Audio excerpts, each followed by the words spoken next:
선생님들 안녕하세요. 네. 야. 자, 오늘은 상관관계 분석을 하려고 합니다. 제가 오늘은 약간 이렇게 필기도 조금 하고 SPSS도 좀 같이 하면서 해 보려고 해요.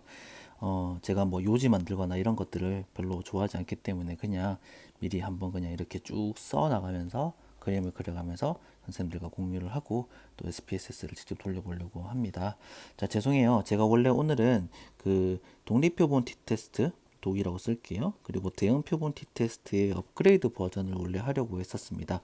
그래서 이제 이거는 일원 분산 분석이라고 하고요. 대응 표본의 업그레이드는 반복 측정 분산 분석이라고 이야기를 하는데, 자, 독립표본 T테스트가 집단 A, B의 평균 차이였다면 이런 분산 분석은 A, B, C 또는 D도 할 수 있고요, E도 할 수 있고요, 계속할 수 있는 평균 비교.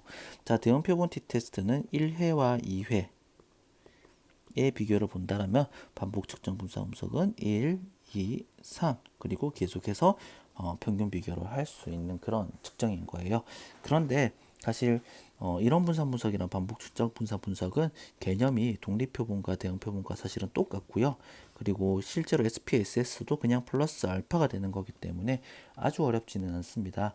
그래서 선생님들이 지금 먼저 진도를 먼저 나가셔야 되겠죠. 우리는 정해져 있는 시간이 일단 있으니까요. 가급적 제가 5주 안에 끝을 내도록 엄청 노력을 할 거거든요. 자, 그래서 뒤에 가서 이제 저희들이 시간이 충분하면 이 두 가지를 제가 직접 다루고요. 그렇지 않으면 선생님들이 한 번쯤 뭐 유튜브라든지 책을 통해서 한번 배우는 것이 더 낫지 않을까. 그게 더 효율적이지 않을까라는 생각을 하게 되었습니다. 자, 그래서 이제 오늘은 우리가 좀 예쁜 색깔로 해볼까요? 무슨 색 좋아하시나요? 이거 좋아하시나요? 아까 그게 좋아요 이러시는 거 아니죠? 상관, 관계, 분석에 대해서 배워볼 겁니다. 자, 그래서 상관관계 분석에 대한 정의를 사실 좀 아주 깊이 풀어나가기보다는 간단하게 풀어나가도록 하겠습니다. 자, 깊이 다루는 거는 토요일에 가서 할게요. 자, 쉽게 이야기하면 A와 B 요인이 얼마나 상관성이 있느냐에 대해서 이야기를 하는 거예요. 지난번에 선생님들이 기억하십니까? 햄버거를 먹는 개수와 몸무게는 요런 식으로 서로 정적으로 이렇게 쭉 올라갈 것이다. 이렇게 하는 것들이 상관관계 분석의 예시라고 이야기를 했죠. 그래서 이제 이거를 할 거예요. 자, 그런데 여기서 이제 몇 가지 선생님들이 기억을 하실 게 뭐냐면 이 상관관계 분석은 약간 특별한 점이 있어요. 뭐가 특별하냐면 독립 변수와 종속 변수가 없습니다. 어이? 이게 무슨 말이야? 자, 지금 보시면 제가 화살표를 양쪽으로 했죠. 그래서 두 가지가 사실 상관성은 있어 보이겠지만 어디가 먼저이고 어디가 원인인지를 이미 우리가 결정을 하지 않은 상태에서 그냥 상관관계만 본다라는 것이에요. 쉽게 이야기를 하면 어떻게 해볼까요? 뚱뚱해서 비만인 건지, 비만이라서 뚱뚱한 건지, 뭐가 뚱뚱해서 많이 먹는 건지, 많이 먹어서 뚱뚱한 건지, 사실 어떻게 보면은 좀 이게 원인을 찾기가 조금 애매한 부분들이긴 하겠죠. 이렇게 원인 관계를 우리가 특정을 하지 않고 그냥 상관성만 볼 때 우리가 상관관계를 보고 그래서 독립변이가 종속 변수를 따로 우리가 설정을 하지 않아도 된다라는 겁니다. 근데 굳이 나는 이 원인 결과 관계를 보고 싶어요라고 하면은 우리가 이제 이 다음에 배울 회귀 분석을 통해서 원인 결과를 보시면 될 것 같습니다. 자, 그래서 중요한 거는 화살표가 이렇게 되어 있는 관계가 아니라 이렇게 되어 있는 관계라는 것에 주의를 해주시면 좋겠습니다. 자, 그래서 이게 왜 원인 결과가 없는지에 대해서는 나중에 제가 예를 들어서 한 번 더 확인을 해 드릴게요. 자, 그래서 이제 여기서 상관관계 분석에서는 독립 변수와 종속 변수가 없다라는 게 첫 번째 특징이 되겠고요. 두 번째는 이 개념을 아셔야 됩니다. 상관계수. 와, 수학인 것 같아. 싫어. 자, 근데 상관계수는요, 따로 뭐 공식이 있거나 하는 건 아니고요. 자, 상관계수, 그러니까 그 상관성을 나타내는 기호입니다. 그래서 우리 아까 퍼센트도 사실은 어떻게 보면 상관성을 나타내는 기호인데 여기서는 퍼센트를 쓰지 않고 R이라는 기호를 씁니다. 자, R이랑 퍼센트는 사실 이것도 똑같다고 보시면 되는데 P값처럼 그렇게 복잡하지 않아요. 아주 간단합니다. 자, 볼게요. 자, R은요, 0에서 1 사이의 값을 가집니다. 선생님 이게 무슨 말이에요? 자, 더 간단하게 이야기해 드릴게요. 자, 그럼 퍼센트는요? 아이고, 퍼센트는 100이죠. 퍼센트는 제로에서 100 사이를 가지고 있죠. 전부는 100%, 하나도 없는 거는 0%, 맞죠? R은 1에서 0%를 하니까요. 자, R을 퍼센트로 바꾸고 싶으면 곱하기 100을 해주시면 됩니다. 자, 좀 더 쉽게 한번 이야기를 해볼게요. 자, R 값이 지워져라. R 값이 0.25가 나왔다고 칩시다. R은 0.25야. 자, 그러면은 A 요인과 B 요인 사이에 상관관계, 즉 상관계수는 0.25가 나왔다. 그럼 퍼센트로 몇 퍼센트죠? 곱하기 100인 거예요. 그럼 25%의 상관관계가 있다. 자, 그러면 이제 선생님 우리 P는 안 써요? P 쓰죠. 자, 확실히 볼게요. 좀 더 편하게 알기 쉽게 설명해 드릴게요. 자, A와 B가 상관관계가 있다. 몇 퍼센트? 25%의 상관관계가 있다. 그러면 이건 지금 표본인 거죠. 얘네들은 표본인 거죠. 표본. 자, 그럼 이 표본의 특징이 모수에는 적용이 되느냐 안 되느냐, 이건 우리가 뭐로 판단하죠? 무슨 값으로 판단하죠?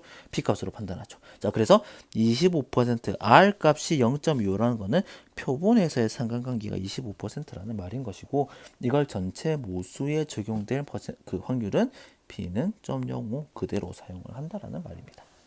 어렵지 않죠? 자, 그러면 이제 이게 다예요. 끝. 우와. 자, 그럼 일단 우리가 이걸 논문에서 어떻게 사용을 하는지 일단 간단하게 한번 살펴보도록 하겠습니다. 자, 보통 논문에서는 1에서는 보통 우리 1장에서는 뭘 이야기를 하죠? 예, 서론을 이야기를 하겠죠. 소논문 기준입니다. 또 경우에 따라 달라진 경우도 많이 있죠. 2는 이론적 배경. 3은 실험 설계, 실험 과정이라고 하기도 하고요. 연구 과정이라고 하기도 하고요. 연구 설계라고 하기도 하고요. 실험 설계라고도 하기도 합니다. 이름이 다양하죠. 자, 4는 연구 결과. 자, 그다음에 5는 결론인데, 통계 분석은 보통 3장과 4장을 다 이쪽에서 다 이제 사용을 합니다.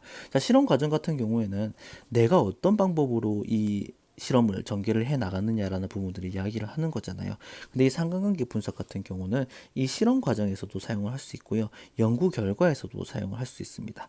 자, 실험 과정에서 어떻게 했는지 한번 예를 들어 볼게요. 혹시 이 책 혹시 선생님들 아십니까? 쓰기 교육할 때 많이 보는 책인데, 유치원 선생님은 아마 아시겠죠? 본 적이 있으니까. 자, 근데 여기 보시면은 이런 연구가 있습니다. 이게 이제 3장인데요. 3장에서요. 이게 잘 안 되네. 아까는 잘 됐는데. 편집인가? 죄송합니다. 됐다. 죄송해요, 선생님들. 자, 이게 지금 3장인데요. 3장에서요. 어떤 이 교수님이 A 집단과 B 집단의 어떤 쓰기 방법을 적용해가지고 A 집단의 쓰기 능력과 B 집단의 쓰기 능력의 차이를 살펴보고 싶어 하셨어요. 이 교수님께서요. 자, 그러면 이제 종속변인은 당연히 쓰기 능력이겠죠? 자, 쓰기 능력이면 어떻게 돼요? 당연히 시험을 쳐야겠죠. 시험을 치고 채점을 해야겠죠. 자, 근데 이 채점을 하는 거를 혼자 채점을 하면은 이게 신뢰성이 있을까요? 없을까요? 당연히 없죠. 자, 그래서 선생님들이 3명이 채점을 했습니다. 근데 3명을 채점을 해서 3명의 점수가 예를 들어서 뭐 A 선생님의 점수, B 선생님의 점수, C 선생님의 점수를 더해서 평균을 냈다고 칩시다. 그러면 이 선생님은 90점을 줄 수도 있고, 어떤 학생에 대해서 이 선생님은 A 학생에 대해서 80점을 줄 수도 있고, 이 C 선생님은 A 학생에 대해서 70점을 줄 수도 있잖아요. 서로 가지고 있는 기준이 너무 다르죠. 그래서 이 기준이 같은지 안 같은지를 살펴보기 위해서 상관관계 분석을 돌려서 이 선생님들이 얼마나 같은 기준을 가지고 학생들을 채점을 했는지를 우리가 알 수 있겠죠. 자, 그래서 보시면 채점자 1 선생님, A 선생님이라고 합시다. A 선생님과 채점자 2 선생님이 학생들을 점수 체크한 것들을 상관관계 분석을 했더니 두 선생님의 상관관계는 96.2%의 관계가 있었다는 말이에요. 자, 만약에 학생이 1명, 2명, 3명, 4명, 5명이라고 칩시다. 1 선생님과 2 선생님이 점수를 채점을 했다고 해요. 그래서 1 선생님은 90점, 2 선생님은 89점, 여기서도 1 선생님이 뭐 80점, 여기도 80점, 이런 식으로 다 비슷하게 채점을 했으면 두 선생님의 상관관계는 높겠죠. 그래서 96.2%의 높은 상관관계를 가지게 되었다는 것이죠. 자, 그리고 채점자 3과 채점자 1 선생님의 점수를 가지고 있는 기준도 두 선생님은 98.1%의 상관관계를, 그러니까 같은 기준을 가지고 있다고 보시면 되겠네요. 그리고 채점자 2와 채점자 3 선생님도 96.8%의 상관관계로 가지고 있기 때문에 이 세 분 선생님들은 전부 다 비슷한 기준을 가지고 채점을 하셨다라는 거예요. 자, 그럼 선생님들 여기서 이제 재밌는 게 있죠. 제가 아까 상관관계 분석은 원인과 결과를 찾는 것이 아니라고 이야기를 했죠. 그럼 보세요. 채점자 1 선생님이 야, 너 점수 나랑 똑같이 해. 이렇게 원인이 된 게 아니겠죠. 채점자 2가 야, 너 나랑 점수 똑같이 해 라고 채점자 3 선생님께 이야기를 한 게 아니겠죠. 서로 원인과 결과를 우리가 확인을 할 수 없는 상태예요. 어쩌면 서로 다른 방향에서 점수를 채점을 했을 수도 있겠네요. 그럼에도 불구하고 서로 간에 점수에 상관관계가 있었다라는 거예요. 자, 그래서 이게 3장에 나온 겁니다. 4장에서 A 집단과 B 집단의 T테스트를 통해서 그 결과를 비교를 할 텐데 점수 채점을 내가 어떻게 채점을 했느냐에 대해서 소개를 하는 거는 3장에서 소개를 해야겠죠. 왜? 이거는 3장에서 점수 채점 방법에 대한 거는 실험, 과정이나 계획이 들어가는 거니까요. 그래서 그 계획에서 이걸 먼저 보여주고 4장에서 T테스트 결과를 보여주는 그런 식의 진행도 가능하다라는 겁니다. 나중에 이거 한번 읽어보세요. 이 책 있으신 분들은. 예. 그리고 이제 4장에서는 어떻게 사용을 했느냐면요. 4장에서는 이제 이거 그 김지원 선생님 논문인데요. 그 지금 집단적 교사 효능감과의 비교를 통한 한국어 교사의 교사 효능감 연구 이렇게 되어 있는데요. 자, 한번 살펴보겠습니다. 이것도 어떻게 표현을 했는지. 편집. 자, 지금 보시면은 아까 말씀드렸다시피 교사 효능감이라는 요인인데 교사 효능감의 하위 요인, 교사 효능감을 구성하고 있는 요인이 4개인 것 같습니다. 그렇죠? 그 다음에 지금 교수 능력 요인이라고 하는데 이건 집단적 교사 효능감 요인의 1번. 아마 이 집단적 교사 효능감을 구성하는 요인도 한번 4개에서 5개 몇 가지가 있는가 봐요. 자, 그래서 집단적 교사 효능감이라는 개념과 교사 효능감이라는 개념에 있는 그 하위 요인들이 얼마나 상관관계를 가지고 있느냐를 비교를 해 보시고 싶어 한 것 같습니다. 그렇죠? 자, 그럼 한번 살펴보겠습니다. 자, 이 교사 효능감이 뭔지에 대해서 선생님들이 지금 아실 필요는 전혀 없고요. 요인 1, 2, 3, 4. A 요인의 구성을 하고 있는 1, 2, 3, 4 요인과 B 요인을 구성하고 있는 요인 1과의 상관관계를 살펴보겠다라는 겁니다. 그래서 A, B를 살펴보니까 두 가지는 11%의 상관관계가 있었는데 유의미하지 않았죠. 자, 이것도 마찬가지입니다. 0.58이니까 5.8%의 상관관계가 있었는데, 네, 유의미하지 않았습니다. 얘도 마찬가지고요. 자, 근데 밑에 보시면은 검은 박스에 있는 것은 41.3%의 상관관계가 있었고 굉장히 유의미하게 나왔다라고 볼 수 있겠네요. 자, 그럼 이게 무슨 요인인지 한번 봅시다. 교수 전략 방법. 자, 교사가 교수 전략 방법을 얼마나 잘 짜는지에 대한 자신감과 그것이 집단적으로 교사들끼리 이렇게 우리 집단은 우리 집단의 교수 능력이 높아라고 생각하는 그 사이에는 상관관계가 있다. 이런 식으로 아마 해석이 되겠네요. 저도 사실 논문을 읽어본 지 꽤 오래돼서 밑에 보시면 해석이 이렇게 있는 것 같은데 해석도 나중에 한번 읽어보시면 좋을 것 같습니다. 자, 그리고 하나만 하진 않았겠죠? 여기 보시면 몇 개가 더 있네요. 하나만 더 봅시다. 얍. 편집. 어렵네요. 편집. 죄송합니다. 진행이 느려졌네요. 자, 여기도 보시면 아까 우리가 말씀드렸던 교사 효능감 요인이 4개가 있었다는 거죠. 요인 1, 2, 3, 4 A라고 칩시다. 자, 아까 여기는 집단적 교사 효능감 요인 4였던가 그랬던 것 같은데 여기 지금 2 교수 과제 요인 집단적으로 과제를 잘 내주는가 그것과 학습자 참여 유도는 55.2%의 상관관계가 있었고 0.00001이니까 B는 0.01에서 유의미하다라고 이야기를 했네요. 또 유의미한 게 뭐가 있죠? 이것도 유의하고 이것도 유의하네요. 자, 학습자 관리 능력과 교수 과제 요인은 33.9%의 상관관계가 있었고 이것도 유의미했습니다. 자, 교수 전략 방법과 교수 과제 요인은 부정적으로 그러니까 얘가 올라가면 얘가 떨어진다 이렇게 보시면 될 것 같아요. 부정적인 부정적인 상관관계가 있었고 유의미했다. 이런 식으로 우리가 살펴볼 수 있는 거네요.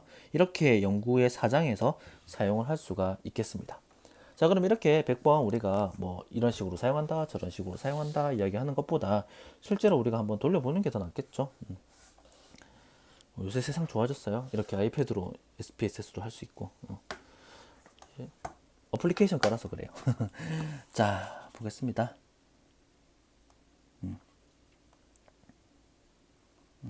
이거는 이제 아까 우리가 그 교사가 그 학생자들 채점하는 거 그거를 보시면 그거라고 보시면 될 것 같아요. 자, 여기 보이는 몰입과 집중은 일단 제가 지울게요. 얍. 이게 잘 안 먹는구나. 커서가 잘 안 먹는구나. 지우기. 얘도 지우자. 지우기. 자, 그러면 이호재라는 사람과 나천재라는 사람과 진성우라는 그 사람이 있습니다. 그럼 이제 요인이 되겠죠? 근데 이 사람들이 가지고 있는 쓰기 채점을 했습니다. 자, 몇 명에 대해서 쓰기 채점을 했느냐 하면, 아이고, 커서가 왜 이리 안 먹니? 자, 그 7명에 대해서 쓰기 채점을 했어요. 그래서 이호재는 1번 학생에게 98점, 97점 이렇게 죄송해요. 이호재는 1번 학생에게 98점, 나천재는 1번 학생에게 97점, 진성우는 1번 학생에게 96점 이렇게 줬단 말입니다. 그리고 2번 학생에 대해서는 78, 77, 76 이런 식으로 점수 채점을 했네요. 그럼 이렇게 세 사람들 간에 그 상관관계가 있는지 없는지를 채점 기준에 대해서 서로 신뢰성이 있는지 없는지를 살펴보겠다는 거겠죠. 자, 그럼 한번 해봅시다. 분석 들어가 볼게요. 자, 그런데 여기 선생님 그 덧붙여서 하는 말인데요. 이렇게 세 선생님들 사이의 그 기준을 살펴볼 때는 상관관계를 해도 되지만 여기 있는 신뢰도 분석을 하셔도 되는데, 자, 이거는 기억하지 마세요. 나중에 한번 더 할 거니까. 자, 일단 상관 분석부터 합시다. 자, 쭉 내려오면 기술 통계량 우리 했던 거, 기술 통계량 아니네요. 평균 비교, 독립표 문제 테스트 반갑죠? 자, 여기 지나서 쭉 내려오면 상관 분석이 있고요. 상관 분석에서 이변량 상관계수가 있습니다. 자, 얘를 눌러볼게요. 자, 그럼 원래라면 얘네들이 이렇게 되어 있거든요. 네, 그럼 얘네들을 이쪽으로 빼주시고요. 자, 상관계수는 R. 자, R은요, 우리 피어슨 R이라고 합니다. 피어슨이라는 사람이 만들었다고 해서 피어슨 R을 쓰거든요. 그래서 이거 그대로 체크되어 있는 거 보시면 되고요. 자, 옵션은 해도 되고 안 해도 됩니다. 내가 여기 있는 사람들이 그 채점을 했던 그 채점의 평균이나 표준 편차를 알아보고 싶다라고 한다면은 당연히 이제 이거를 선택을 하셔야겠지만 굳이 알아보시지 않으셔도 상관없겠죠? 상관성만 보는 거니까요.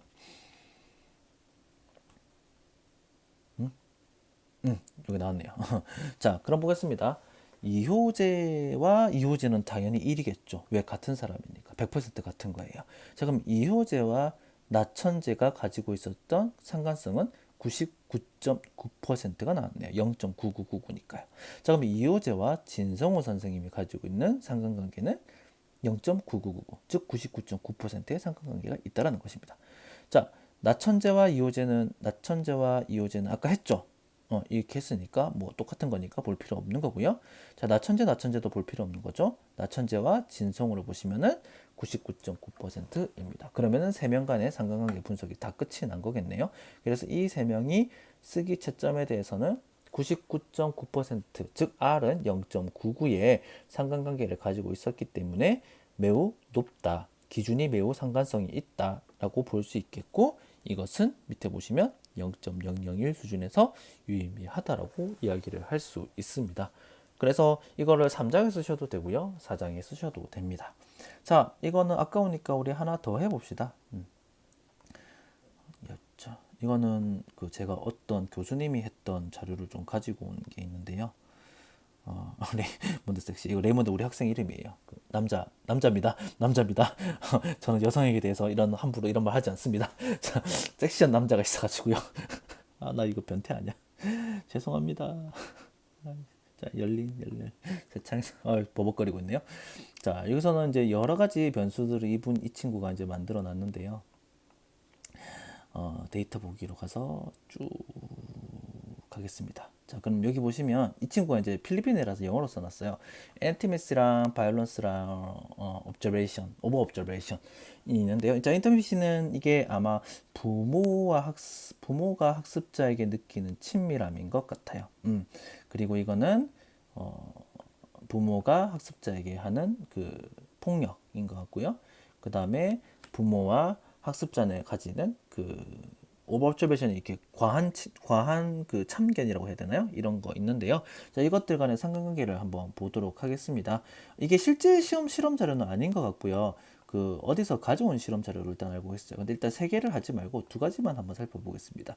자, 친밀함과 오버 옵저베이션을 한번 살펴볼까요? 상관 이변량 상관계수. 다시 기억이 안 날 수도 있으니까 다시 한번 볼게요. 분석에 들어가셔서 상관 분석의 이변량 상관계수입니다. 그 다음에 요인들이 쭉 많이 이게 전부 다 설문지예요. 이렇게 설문지를 해서 뽑아낸 게 intimacy, violence, over observation 이렇게 되어 있는데요. 자, intimacy를 한번 넣어 보겠습니다. intimacy와 그 다음에 뭘 해볼까요? over observation을 한번 해볼게요. 과한 참견. 자, 이렇게 되면 이렇게 되죠. 자, 부모가 학생에 대해서 친밀감을 느끼고 있으면 참견은 마이너스 64.5%로 줄어든다. 그러니까 부모와 학습자와 부모의 친밀감이 높아지면 높아질수록 중간에 무엇이 작용했는지 모르겠지만 예를 들면 뭐가 작용을 했을까요? 신뢰감이 작용했을 수 있겠죠. 그 신뢰감이 작용함으로 인해서 부모님들이 과한 참견 같은 것들을 하지 않는다라는 이런 상관관계가 나올 수 있겠네요. 자, 오버 옵저베이션과 인티메시 같은 거니까 당연히 마이너스 64.5%의 상관관계를 가지게 되겠네요. 만약에 여기에 인터밀시가 아니라 트러스트라는 신뢰감이 있다라면 좀 더 우리가 확실한 어떤 상관관계를 볼 수 있겠네요. 자, 근데 어쨌든 상관관계 계수에는 독립변수와 종속변수를 우리가 확인을 할 수 없으니까 그냥 두 사이에는 부적인 상관관계가 있다라는 것입니다. 자, 부적이라고 해서 나쁜 건 아니죠. 부적이라는 것은 하나가 올라가면 하나가 떨어진다는 것이고요. 정적이라는 것은 하나가 올라가면 나머지 하나도 같이 올라간다라고 보시면 되겠습니다. 자, 그래서 친밀감이 올라갈수록 부모님의 과한 참견은 떨어진다라고 있는 거고요. 자, 여기서 좀 더 재밌는 요인들이 있었는데요. 제가 지나가다 봤거든요. 자, 다시 상관계수로 들어가서요. 학습자들의 성적이 사실은 있었던 것 같네요. 그죠? 이걸 한번 봅시다. 자, 그러면은 국어 성적을 넣겠습니다. 그리고 over observation 일단 뺄게요. intimacy랑 국어 성적 간에는 어떤 상관관계가 있는지. 자, 그럼 어떻게 될까요? 부모님과 학습자의 친밀함과 국어 성적에는 아주 높진 않지만 16.3%의 미약한 상관관계가 있다라는 거예요. 그러니까 여기 모여 있는 3,438명의 학습자가 내가 부모님과 친밀하다라고 생각을 하는 정도가 높아질수록 그렇게 평가할수록 그런 학생들이 16.3% 정도가 한국어 성적에 긍정적인 영향을 실제로 나타내고 있는 그런 상관성이 나타난다는 것이죠. 그럼 이게 진짜로 그런 거야? 라고 생각을 하는데 그렇죠. 3,438명한테 물어봐서 16.3%만큼 이렇게 올라간다라고 하니까 어느 정도의 상관성이 발견이 될 수 있겠죠. 자, 그럼 바이오런스를 한번 살펴볼까요? 자, 근데 이게 완전 100% 교육학이라서요. 저도 좀 애매하긴 합니다. 이걸 어떻게 해석할지에 대해서는 좀 저도 사실 설문지를 안 봤으니까 어떻게 구성이 되는지 사실 잘 모르겠어요. 하고 몇 개를 더 해볼까요? 영어를 한번 꺼내볼까요? 짠. 자, 마이너스가 어쨌든 간에 이쪽으로 한번 보겠습니다. 자, 일단 바이올런스와 영어의 관계를 한번 보겠습니다. 자, 바이올런스가 이거죠? 폭력이죠? 영어가 11.9%의 상관관계가 있다라는 거죠. 자, 그러면은 야, 이거 좀 무서운 결과인 것 같은데요. 자, 폭력적인 성향이 부모님이 많을수록 애들이 공부에 어느 정도 긍정적인 영향을 미친다? 야, 이거 좀 무서운 결과가 되겠네요. 자, 아까도 말씀드렸다시피 이건 그냥 제가 데이터를 지금 돌려보는 거에 집중을 하고 있는 거예요. 초점을 맞춘 거예요. 왜냐면 여기에 대한 이론적 배경도 우리는 확인을 하지 못했고 또 어떻게 볼까요? 안에 있는 설문지가 역채점, 그러니까 1점이 가장 폭력성이 심하다.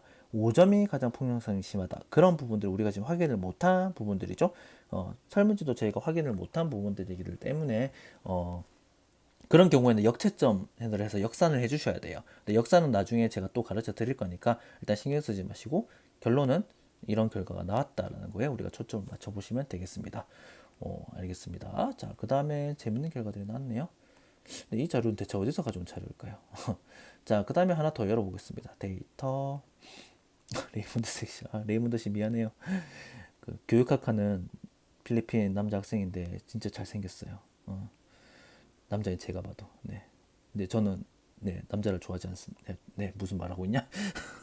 자, 죄송합니다. 자, 이거를 한번 해볼까? 역산수전을 해볼게요. 세창에서 이렇게. 자, 이 연구는요, 그 작년에 부산 외대에서 그 제가 학회 발표를 했었죠. 그리고 이제 이 학회 발표했던 것들을 고쳐서 이번에 그 국제한국어 교육학회 아야크렌에서 이제 그 다행히 이제 등재가 되었던 논문의 자료들인 거예요. 자, 그래서 여기 쭉 보시면 뭐 열정, 그렇죠. 끈기 요인, 뭐 열정 요인, 뭐 이런 것들도 있고요. 그 다음에 친밀감, 정서, 친밀감, 행위 이런 것들이 쭉쭉쭉 보이네요. 예, 설문지도 있고 요인도 있고 그래서 좀 지금 보시기 불편할 수도 있는데 나중에 다 이해하시게 될 겁니다. 자, 다시 말하지만 여기 신경 쓰지 마시고 상관관계 표에 신경 쓰시면 됩니다. 자, 한번 보겠습니다. 여기 보시면 정서적 친밀감과 행위적 친밀감이 있습니다. 자, 학습자가 느끼는 교사가 나에 대해서 친밀감을 가지고 내가 교사에 대해서 친밀감을 가지고 있다. 내가 교사에 대해서 친밀감을 가지고 있는데 그 종류는 두 가지가 있다. 정서적으로 느끼는 친밀감과 행위에서 느끼는 친밀감이 있는데 그 두 가지가 가지고 있는 상관관계에 대해서 한번 살펴보자라는 것입니다. 자, 그러면은 분석을 좀 해볼게요. 분석. 그 다음에 회귀 분석. 죄송해요. 상관관계 분석을 해서 쭉 내려가 볼게요. 자, 그리고 여기서 정서랑 행위랑 그 다음에 뭐 이왕할 거 요 끈기까지 한번 같이 해봅시다. 자, 상관계수를 살펴보게 되니까 자, 그 정서적인 부분들에서 오는 학습자가 교사에게 느끼는 친밀감은 행위적 친밀감과 48%의 상관관계를 가지고 있네요. 자, 그 다음에 정서에서 느끼는 친밀감과 학습자가 학습에 최선을 다하는 그런 끈기에 미치는 영향이라고 하면 안 되겠죠. 가지고 있는 상관관계는 37.4%의 상관관계를 가지고 있습니다. 그렇죠? 자, 그 다음에 친밀감, 행위, 어떤 행위를 같이 하면서 오는 그 친밀감과 정서적은 했죠. 끈기는 17.3%의 낮은 상관관계를 가지고 있는데요. 유의미하네요. 유의미하게 나왔습니다. 자, 그래서 이제 여기서는 이제 끈기가 이제 그 선행 변인일지 독립 변수일지 친밀감이 독립 변수일지 모르는 거잖아요. 근데 이제 이거를 이제 회귀 분석을 했을 때는 얘를 원인으로 대고 얘를 결과로 뒀을 때 영향을 미치는 결과가 나오기는 해요. 근데 어쨌든 지금 상관관계로만 봤을 때 이 정도의 상관관계가 있다라는 거죠. 근데 실제로 이런 결과가 있습니다. 그 다른 연구를 보시면 교사와 학습자의 친밀감에서 또는 신뢰감에서 학습자에게 뭐 그 열심히 공부하고자 하는 그런 끈기에 영향을 미친다. 또는 부모님과의 어떤 그 친밀한 관계에서 학습자가 더 끈기를 가지게 된다. 뭐 이런 연구들이 교육학 쪽에서 많이 나와 있습니다. 자, 그래서 어쨌든 이렇게 오는 상관관계 분석을 해 봤는데요. 아까도 말씀드렸다시피 제가 이제 점점 선생님들이 실제 써가면서 이야기를 할게요. 다 됐어요, 선생님. 이제 뭐 끄고 싶으면 끄셔도 됩니다. 점점 저희들이 조금씩 복잡한 그 분석을 하게 될 거예요. 근데 제가 이 복잡한 분석을 하는데 처음에는 난이도가 1이었다가 난이도가 100으로 뿅 이렇게 뛰지는 않을 거고요. 2, 10, 20, 30 이런 식으로 점점점 뛰어나갈 거니까 선생님들 너무 걱정하지 않으셔도 됩니다. 아까 제가 SPSS에서 지금 좀 걱정되는 게 뭐냐면 막 여러 가지 요인들이 엄청 나왔잖아요. 저거 어떻게 하는 거야? 이렇게 생각하실 수 있는데 그냥 이거 전부 다 설문지예요. 설문지였고 실제로 사용했던 그 요인은 이 설문지를 종합해서 마지막에 나오는 요인 한 3개, 4개를 가지고 서로 간에 있고 서로 간에 뭐 이렇게 영향력을 주는 이런 영향력 관계들을 살펴보는 거기 때문에 혹시 아까 뭔가 우르르르 많이 있다고 해서 그걸 가지고 나 이거 너무 어렵겠다라고 그렇게 인지부하에 빠지시면 절대로 안 됩니다, 선생님. 자, 그래서 오늘 어쨌든 상관관계까지를 했고요. 선생님들 상관관계 그래요. 좀 더 봐주셨으면 좀 더 봐주셔도 좋고 그게 아니면 이제 한 번만 보셔도 됩니다. 나 말 왜 이래? 죄송해요. 왜냐면 이번 주에 이제 토요일에 상관관계 분석이랑 회귀 분석이랑 같이 할 거예요. 그래서 수업만으로는 조금 부족하다고 생각이 돼서 제가 이 영상을 찍는 거잖아요. 그래서 조금 선생님들 힘드시더라도 동영상을 한번 봐주시고 이해가 안 되면 두 번 봐주시고 세 번 봐주시고 또는 한 번만 보고 질문을 해주셔도 되고요. 그렇게 할 수 있으니까 어쨌든 선생님들 네, 오늘 재미없는 강의, 긴 강의 들어주시느라 정말 감사했습니다. 네, 안녕히 계세요. 토요일에 봐요.